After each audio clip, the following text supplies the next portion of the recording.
Kembali lagi bersama saya Renaldi Santoso. Kali ini kita akan membahas materi kalkulus A bab 3. Nah, di materi kalkulus bab 3 ini terdapat beberapa subbab. Yang pertama itu subbab pertama 3.1 maksimum dan minimum. Definisi dari nilai maksimum dan minimum adalah misalkan S adalah daerah asal F atau domain F yang mengandung titik C, maka kita akan dapat mengatakan bahwa yang pertama, Fc adalah nilai maksimum F pada S jika Fc lebih dari Fx untuk semua X Ts. Nah, ini kita seperti yang kita tahu, suatu titik yang lebih dari semua nilai fungsi tersebut itu akan nilai sebagai nilai maksimum. Terus ada juga Fc adalah nilai minimum F pada S jika Fc kurang dari sama dengan Fx untuk semua X Ts. Nah, kenapa ini pakai sama dengan semua? Karena Fc itu merupakan bagian dari Fx. Makanya ini lebih dari sama dengan Fx sama kurang dari sama dengan Fx. Terus untuk yang ketiga, Fc adalah nilai ekstrim F pada S jika ia adalah nilai maksimum atau minimum. Nilai ekstrim ini itu nilai yang bisa aja itu bukan cuman titik stasioner aja, bisa juga titik singular atau titik ujung gitu, teman-teman. Terus yang keempat itu fungsi yang ingin kita maksimalkan atau minimumkan adalah fungsi objektif. Jadi suatu fungsi, misalkan ada contoh soal kalau suatu fungsi itu ingin dimaksimumkan atau diminimumkan, maka fungsi itu tuh disebut sebagai fungsi objektif. Terus dari nilai maksimum dan minimum ini terdapat teorema. Yang pertama, teorema keberadaan nilai max dan min yaitu jika F kontinu pada interval tertutup A, B, maka F mencapai nilai minimum dan maksimum di sana. Kenapa ini harus interval tertutup? Karena kalau misalkan interval terbuka, sedangkan pada A itu misalkan yang maksimum atau minimum, maka itu tidak dapat dikatakan sebagai nilai maksimum atau minimum karena intervalnya itu terbuka. Jadi masih misalkan 5. 5 itu nilai yang maksimum. Namun selangnya intervalnya itu terbuka, jadinya bisa aja nggak nyampe 5, tapi itu 4,9. Sedangkan 4,9 itu ada yang lebih besar lagi, yaitu 4,99 dan seterusnya. Makanya intervalnya harus tertutup. Terus yang berikutnya ada teorema titik kritis, yaitu misalkan F didefinisikan pada interval I yang memuat titik C. Jika Fc adalah nilai ekstrim, maka C haruslah berupa suatu titik kritis. Dengan kata lain, C adalah salah satu dari titik ujung dari I. I ini tuh interval tertutup, makanya ada titik ujungnya. Terus yang kedua, titik stasioner dari F, yakni titik di mana F aksen C sama dengan 0. Seperti yang kita tahu, turunan pertama suatu fungsi jika disama dengan 0 dan ditemukan suatu titik atau nilai X, maka titik tersebut itu titik stasioner.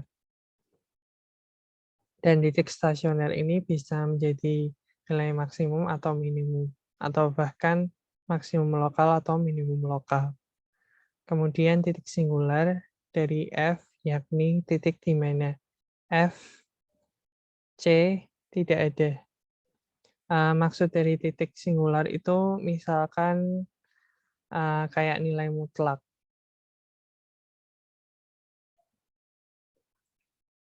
Biasanya kan nilai mutlak bentuknya akan seperti ini. Nah, dari bentuk yang seperti ini itu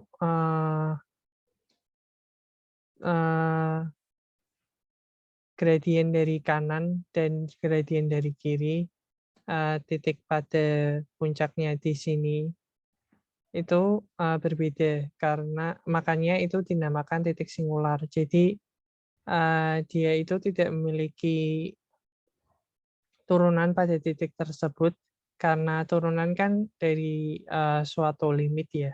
Nah, limit kanan dan limit kirinya itu berbeda, makanya f aksen C itu nggak ada. Jadi nggak memiliki suatu turunan. Dan disebut titik singular. Contohnya ya fungsi nilai mutlak. Terus selanjutnya pada subbab 3.2 yaitu kemonotonan dan kecekungan. Yang pertama, definisi kemonotonan. Misalkan F terdefinisi pada interval I, ini intervalnya bisa terbuka, tertutup, atau tak satupun dari keduanya. Maka kita dapat mengatakan bahwa yang pertama, F naik pada interval I jika untuk setiap pasangan bilangan X1 dan X2 dalam I itu X1 itu kurang dari X2. Jadi X1 itu berada pada kiri X2 pada suatu grafik fungsi.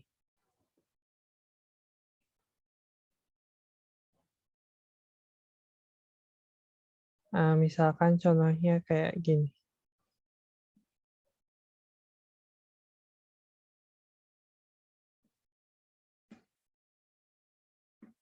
Nah, ini ini X1, ini X2.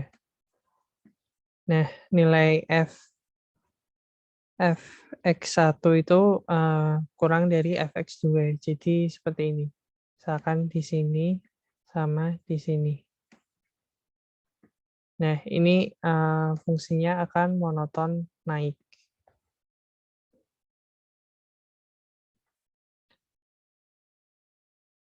Namun berbeda cerita kalau misalkan yang kedua ini F turun pada interval I jika untuk setiap pasangan bilangan X1 dan X2 dalam I, yaitu X1 kurang dari X2 sama, X1 itu berada di kiri X2, terus hasilnya F X1 lebih besar dari Fx2. Nah, jadi misalkan kayak gini, kan X1 berada di kiri X2, ini X1, terus ini X2.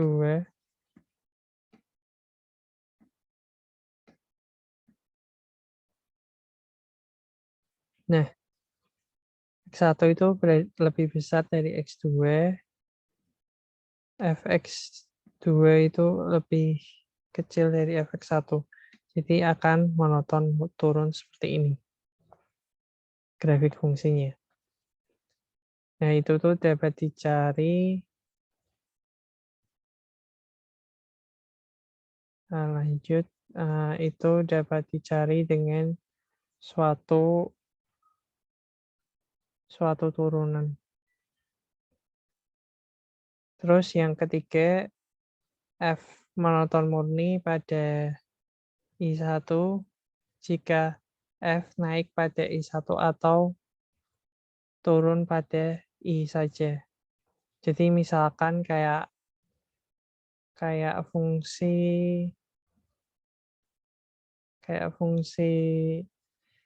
X pangkat 3 kayak gini. Ini fungsinya itu monoton murni karena dia selalu naik. Atau misalkan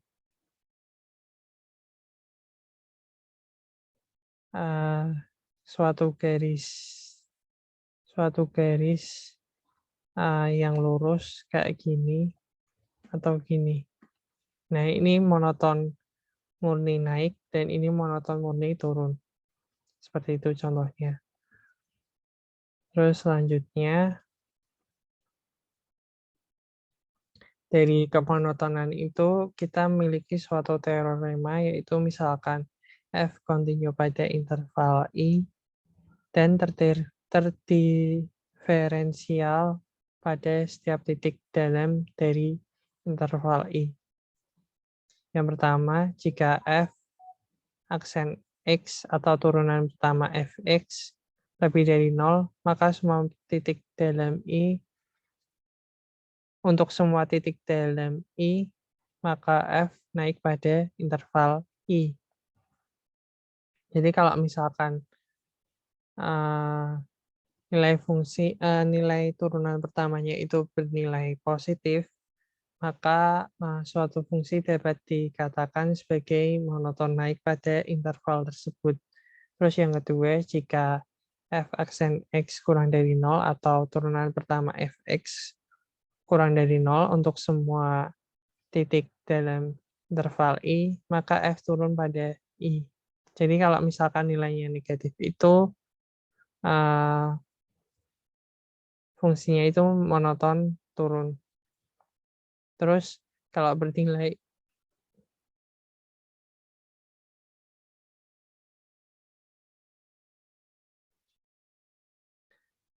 kalau bernilai 0 itu maka titik tersebut merupakan titik stasioner. Terus yang kedua teorema kecekungan yang berbunyi misalkan F kontinu pada interval I dan mempunyai turunan kedua pada setiap titik dalam dari interval I, maka yang pertama jika F double aksen X lebih dari 0 untuk setiap X elemen I, maka grafik fungsi F cekung ke atas pada I. Jadi kalau turunan kedua itu mungkin agak berbeda sama kemonotonan.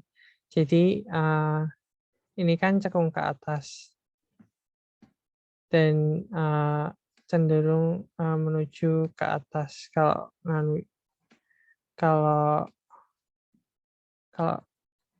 kalau lensa atau fungsinya itu akan cenderung tertarik ke atas gitu. Makanya jika nilainya positif, maka pada interval kecekungan tersebut akan menghadap ke atas. Namun sebaliknya, jika F double aksen X atau turunan kedua dari X kurang dari 0 untuk setiap X elemen I, maka grafik fungsi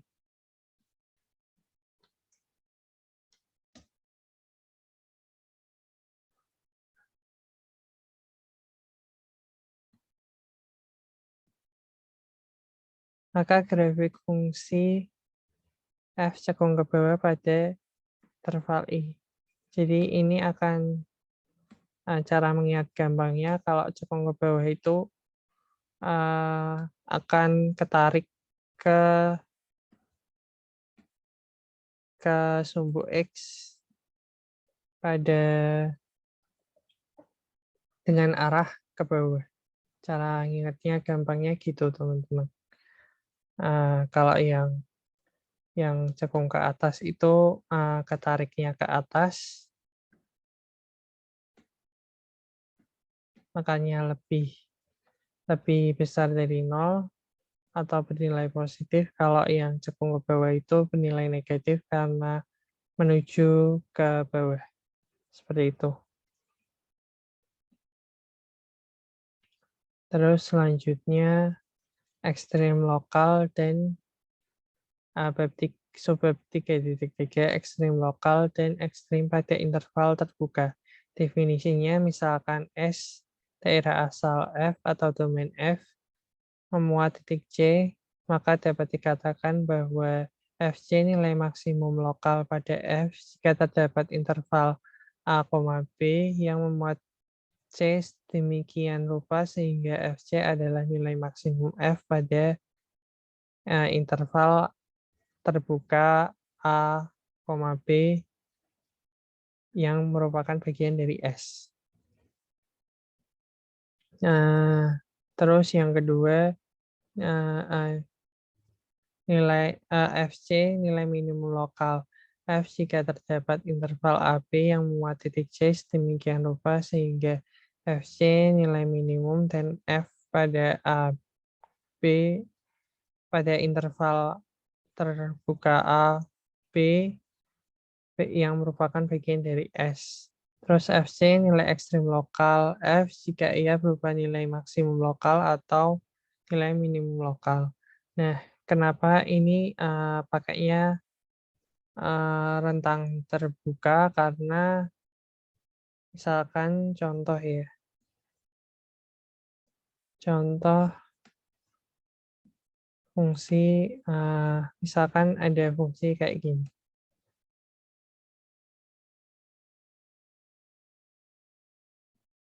Nah, fungsi kayak gini. Kan ini bisa aja terbuka atau tertutup karena merupakan yang penting itu merupakan bagian dari S. Jadi ini bisa terbuka tertutup dan ini merupakan nilai maksimum kalau misalkan maksimum lokal kalau misalkan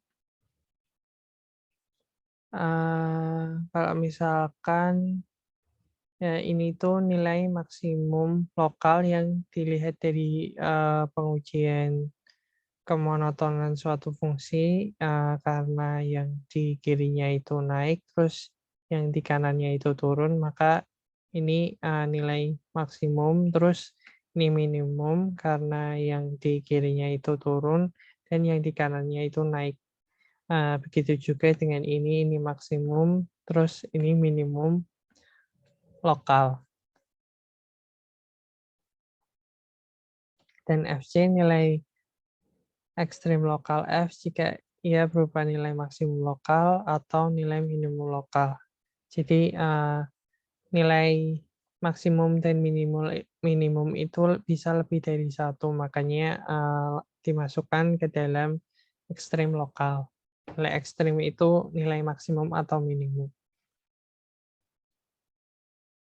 Terus selanjutnya teorema Uji turunan pertama.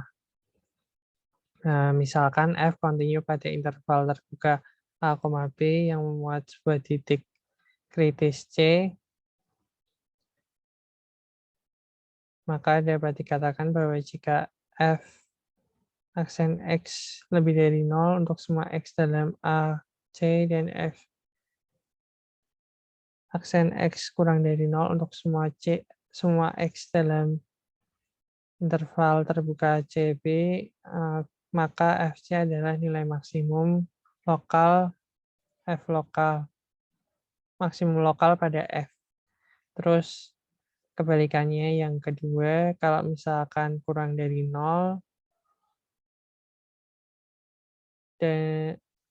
untuk semua X dalam interval terbuka A, C, dan F aksen X lebih dari 0 untuk semua X dalam interval terbuka C, B, maka F adalah nilai minimum. Terus jika Fx bertanda sama pada kedua pihak, maka Fc bukan nilai ekstrim lokal F. Nah, jadi simpelnya kayak gini. Misalkan ini kita buat suatu garis bilangan, misalkan ini titik yang pertama itu negatif 1, terus yang ini 0, terus yang ini 1.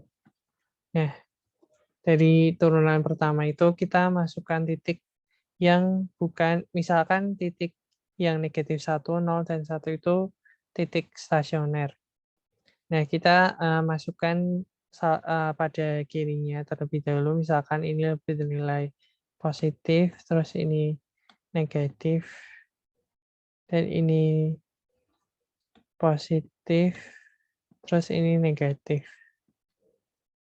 Nah, dari sini kan ini kan naik, terus turun, naik, terus turun. Simpelnya kayak gini. Jadi titik yang negatif 1 ini tuh titik maksimum lokal, terus yang di 0 itu titik minimum lokal, terus yang di 1 juga maksimum lokal. Nah, berbeda kalau gini. Kalau misalkan ini bertanda sama.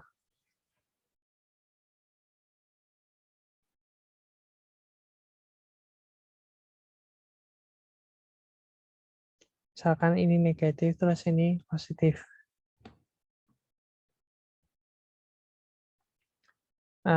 Jadi kayak gini. Ini misalkan naik, terus turun, terus ini turun, ini naik.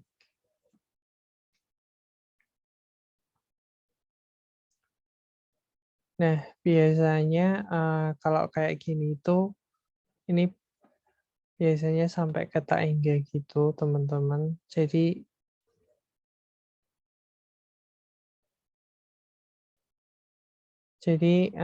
ini titik 0 itu bukan nilai ekstrim lokal dari F. Karena pada fx f aksen 0 itu tidak ditemukan suatu nilai turunan, atau bisa jadi ditemukan suatu turunan pertama, namun uh, pada uji turunan pertama dia menghasilkan nilai yang sama pada interval negatif 1 sampai 0, terus interval 0 sampai negatif 1. Jadi ini bukan titik ekstrim lokal. Terus selanjutnya teorema uji turunan kedua. Misalkan F aksen dan F tabel aksen ada pada setiap titik interval terbuka A, B, maka yang memuat C, dan misalkan F aksen C sama dengan 0. Nah, kalau yang ini tuh caranya itu pakai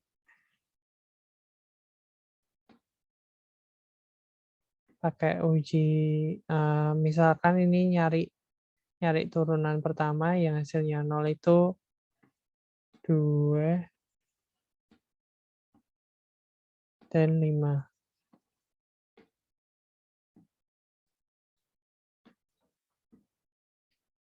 Nah, turunan pertamanya itu bernilai 0 pada nilai X2 dan 5. Nah, tapi kita harus cari turunan yang kedua untuk mengeceknya. Apakah 2 atau 5 ini minimum atau maksimum. Jadi jika F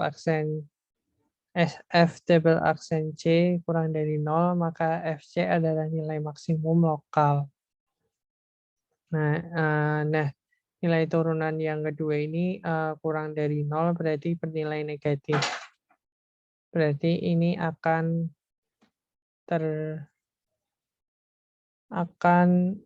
terbuka ke atas. Salah. Terbuka ke bawah.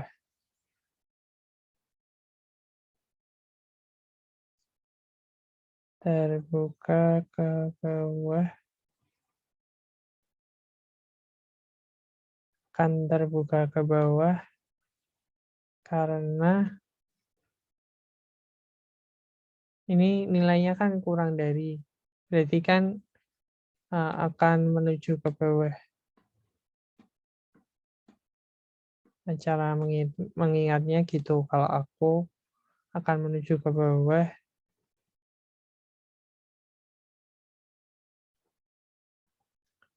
akannya terbuka ke bawah. Terus yang kelima ini misalkan terus selanjutnya jika F double aksen C lebih dari 0, maka FC adalah nilai minimum lokal F. Berarti kalau misalkan lebih besar akan terbuka ke atas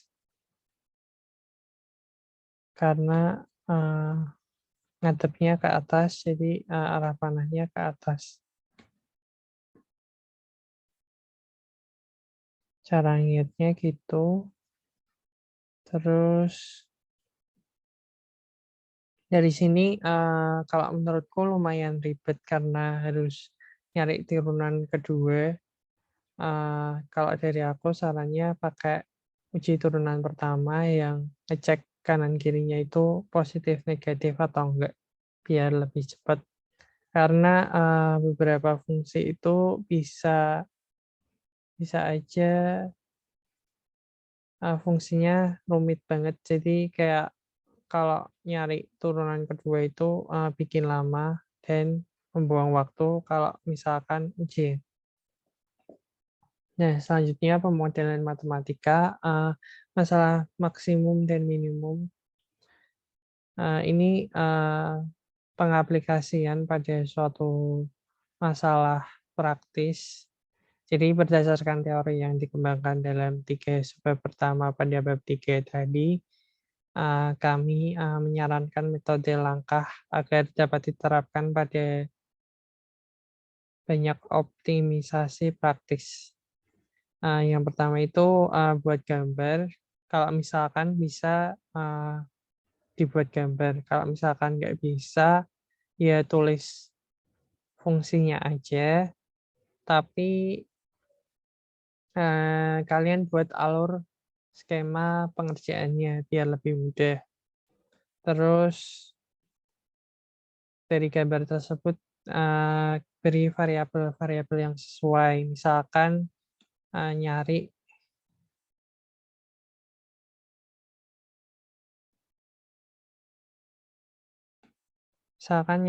luas tanah, terus lebar itu panjang itu 2 kali lebarnya, maka kasih variabel yang sesuai. Misalkan ini L, terus ini P,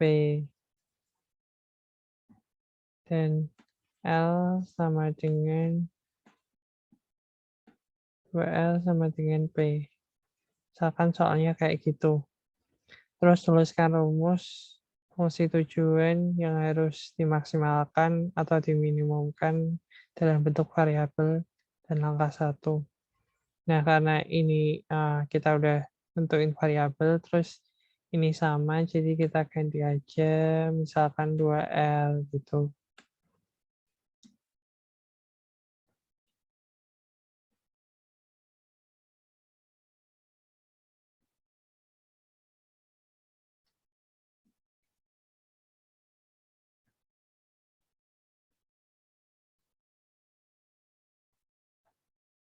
Nah, dari ini tuh langsung aja diselesain sesuai langkah soalnya.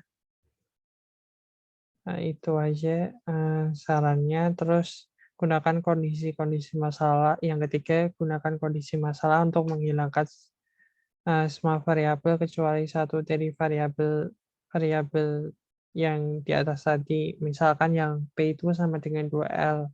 P-nya itu diganti aja biar satu variabel dan lebih mudah untuk dikerjakan soalnya.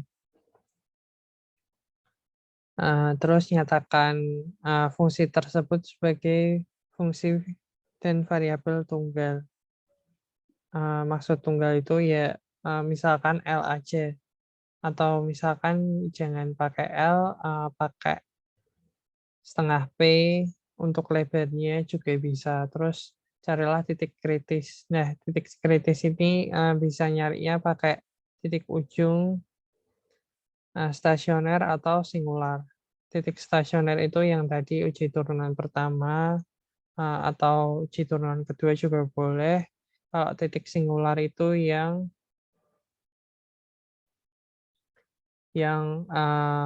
misalkan ini suatu nilai mutlak. Terus titik ujung itu misalkan suatu fungsi itu, nah nggak nggak sampai domainnya itu nggak sampai tak hingga dan range-nya juga nggak sampai tak hingga, jadi terpaku pada beberapa titik saja gitu.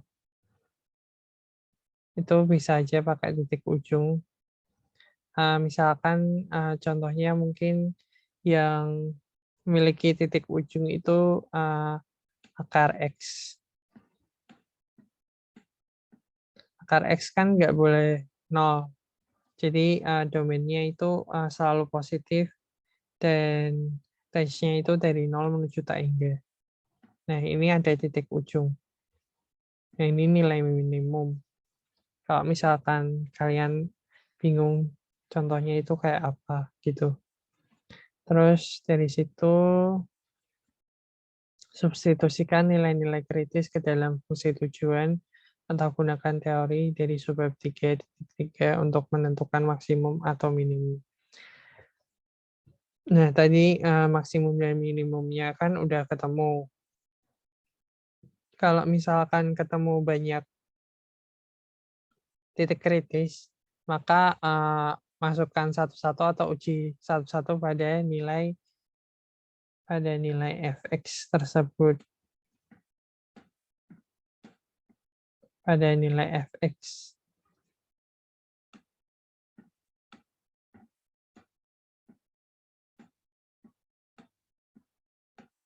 Yang terus cari yang nilainya paling besar atau paling minimum itu yang mana sesuai perintah soal kayak gitu. Terus selanjutnya menggambar grafik fungsi. Nah, prosedurnya itu yang pertama itu analisis prakalkulus, yaitu periksa daerah asal, periksa domain, terus range, biar kita itu nggak bingung dalam menentukan sesuatu, dalam menentukan ini tuh kita akan gambar sebesar apa gitu teman-teman. Jadi kita tentukan domain dan range-nya terlebih dahulu biar nggak terlalu bingung. Terus uji kesimetrian sumbu X, sumbu Y, dan titik asal. Apakah fungsi genap, ganjil, atau bukan keduanya. Jadi kalau misalkan kita udah tahu kalau fungsi tersebut genap atau ganjil, pasti mudah. Kalau misalkan genap, misalkan yang sebelah kanan itu kayak gini, pasti yang sebelah kiri itu juga kayak gitu. Maaf gambarnya kurang proporsional, jadi ini lebih memudahkan lah kalau misalkan genap kanan dan kiri itu seperti dicerminkan. Kalau misalkan ganjil ganjil ganjil itu biasanya melalui 0,0. Jadi kalau misalkan ini titik 0,0-nya, nah ini lebih kayak memudahkan gitu teman-teman. Kalau misalkan tahu ganjil atau genap. Dan periksa daerah asal dari hasil fungsi itu juga buat menentukan kita bakal gambar suatu grafik itu sebesar apa dan dimulai dari mana gitu teman-teman.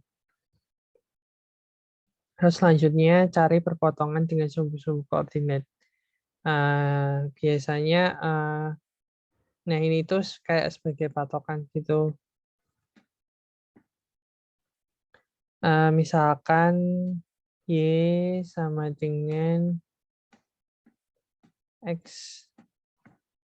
plus 2. Nah, di titik 0, X, Y bernilai 2. Terus yang jika Y bernilai 0, X bernilai negatif 2. Nah, kayak gini. Jadi, kayak lebih mudah kan kalau misalkan gambar grafik fungsi. Nah, ini tuh buat yang persamaan mudah karena mencontohkannya lebih mudah. Jadi, kayak cari titik aja, terus tinggal tarik garis kayak gitu. Kalau misalkan fungsinya kuadrat banyak atau polinom, itu juga lebih memudahkan biar grafiknya itu lebih proporsional. Terus yang kedua, analisis kalkulus. Gunakan turunan pertama untuk mencari titik kritis dan mengetahui tempat-tempat grafik naik atau menurun. Nah, ini juga penting untuk mengetahui itu naik atau turun. Jadi kalau misalkan udah ketemu titik kritisnya di sini, terus di sini, terus di sini, terus nilai itu monoton naik pada sini, terus monoton turun pada sini, terus monoton naik pada sini, terus monoton turun pada sini. Tuh. Jadi kayak lebih memudahkan buat acuan nilai maksimum lokal dan minimum lokal. Terus uji titik itu titik-titik tersebut apakah maksimum atau minimum lokal. Terus gunakan turunan kedua untuk mengetahui tempat grafik cekung ke atas atau cekung ke bawah. Nah, yang 2C ini itu kayak memudahkan kita gitu loh, teman-teman. Kalau misalkan suatu fungsi itu cekung ke bawah, terus cekung ke atas. Nah, kalau kayak gini kan, ini kalau turunan pertamanya kan ini plus, negatif, negatif, plus. Nah, kalau kayak gini kan bisa membuat kita bingung ya untuk turunan pertama plus, negatif, negatif, plus. Bisa aja kita gambarnya kayak gini. Set, set, terus set. Nah, jadi kayak nyambung gitu teman-teman. Padahal yang benar itu nggak nyambung. Makanya kita perlu menggunakan turunan kedua untuk mengetahui tempat cekung atau tempat titik baliknya. Kayak titik beloknya gitu teman-teman. Jadi pengujian turunan kedua itu kayak lebih membantu lagi dalam menggambar suatu grafik. Terus selanjutnya cari asimtot. Asimtotnya, asimtot datar itu Y sama dengan limit X menuju tak hingga dari fx. Biasanya ini tuh fx itu fungsi gx per hx, terus asimtot tegaknya juga sama, limit limit y menuju tak hingga dari y sama dengan fx. Jadi kalau misalkan datar itu yang menuju tak hingga itu x-nya, kalau yang tegak itu yang menuju tak hingga itu y-nya. Terus yang miring itu kalau ini pada kondisi tertentu yaitu derajat polinom fx itu lebih besar satu satuan daripada gx. Jadi misalkan fx itu x kuadrat, gx itu x, dan seterusnya. Terus kita bagi biasa, terus hasilnya pasti akan sebuah garis. Jadi ini akan bernilai x plus B. Nah, ini itu bakal menjadi suatu asimtot miring. Nah, asimtot itu kayak lebih mempermudah kita dalam menggambar grafik karena asimtot itu merupakan suatu batas yang tidak dapat adalah suatu batas yang tidak akan dikenai. Jadi kita kalau gambar misalkan asimtot asimtot datarnya itu 0 dan asimtot tegaknya juga y sama dengan 0. Salah, maksud saya asimtot datarnya itu y sama dengan 0 dan asimtot tegaknya itu y sama dengan x sama dengan 0. Jadi akan berbentuk seperti ini. Suatu nilai grafik. Nah, kayak gini kan lebih membantu kita dalam menggambar grafik. Kalau misalkan kita nggak tahu asimtotnya, kita bisa aja gambar seenaknya gitu. Dan gambar tersebut bisa dikatakan salah. Jadi kayak menyinggung. Nah, kayak gini. Misalkan dari uji turunan pertama dan kedua ini tuh benar kalau misalkan gambarnya kayak gini. Tapi karena nggak sesuai asimtot jadi salah. Jadi asimtot itu juga penting dalam menggambar suatu grafik biar lebih jelas batas-batasnya. Terus yang ketiga, gambarkan beberapa titik yang telah ditemukan pada langkah di atas. Itu gambarkan semua, terus sketsa juga asimtotnya secara garis tipis aja sebagai acuan, terus yang terakhir sketsa grafiknya. Terus yang keenam itu teorema nilai rata-rata untuk turunan. Jika F kontinu pada selang tertutup A, B, dan terdiferensialkan pada titik dalam interval terbuka AB, maka terdapat paling sedikit suatu bilangan C dalam AB di mana F B min FA per B min A sama dengan F aksen C, atau secara setara di mana FB min FA sama dengan F aksen C dikali B min A. Nah, itu maksudnya kayak ngecek gitu atau mendekati suatu nilai fungsi gitu. Misalkan ada nilai fungsi kayak gini pada tentang tertutup AB. Nah, itu buat nyari kemiringan atau nilai rata-rata kemiringan dari grafik cuplikan grafik ini itu pakai teorema nilai rata-rata.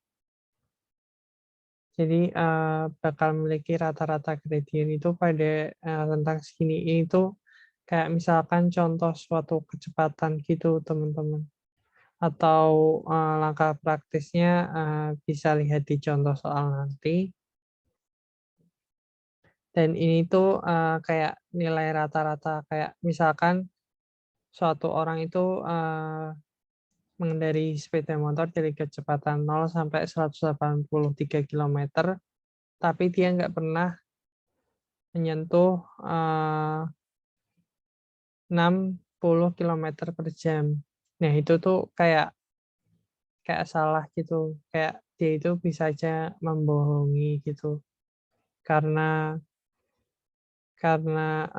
gradiennya itu bernilai 61. Makanya ini tuh kayak buat ngecek atau mendekati suatu nilai yang mungkin dari suatu cuplikan fungsi gitu teman-teman. Untuk lebih jelasnya bisa lihat di contoh soal nanti. Terus yang selanjutnya antiturunan. Fungsi f disebut antiturunan f apabila i Maksud saya, anti turunan F pada interval I apabila F aksen X sama dengan Fx. Jadi F besar kalau diturunkan jadi F kecil gitu, teman-teman. Untuk setiap X elemen I. Ini kayak anti turunan atau integral yang akan dibahas pada bab selanjutnya. Terus selanjutnya pengantar persamaan diferensial. Jika F besar aksen X sama dengan Fx, maka integral Fx dx sama dengan F besar X plus C. Nah, jadi ini kayak pengantara aja, kayak pengetahuan aja. Terus dalam bahasa diferensial, jika F besar aksen X sama dengan Fx, maka dfx sama dengan F aksen F besar aksen X dx sama dengan Fx dx. Sehingga untuk menghilangkan D-nya kita integralkan. Terus ditemukan integral Fx dx. Jadinya Fx plus C. Nah, persamaan ini tuh merupakan contoh persamaan diferensial yang paling sederhana. Mungkin cukup segitu aja untuk bab 3. Jika ada pertanyaan bisa langsung aja tanya ke OA Line atau di grup Akademik Kalkulus. Semuanya, semua pertanyaan bisa ditanyakan. Jadi grup itu fungsinya buat tanya soal dan tanya materi yang belum paham. Jadi waktu kita tutorial secara sinkron bisa ditanyakan atau bisa kita bahas bersama. Mungkin sekian dari saya.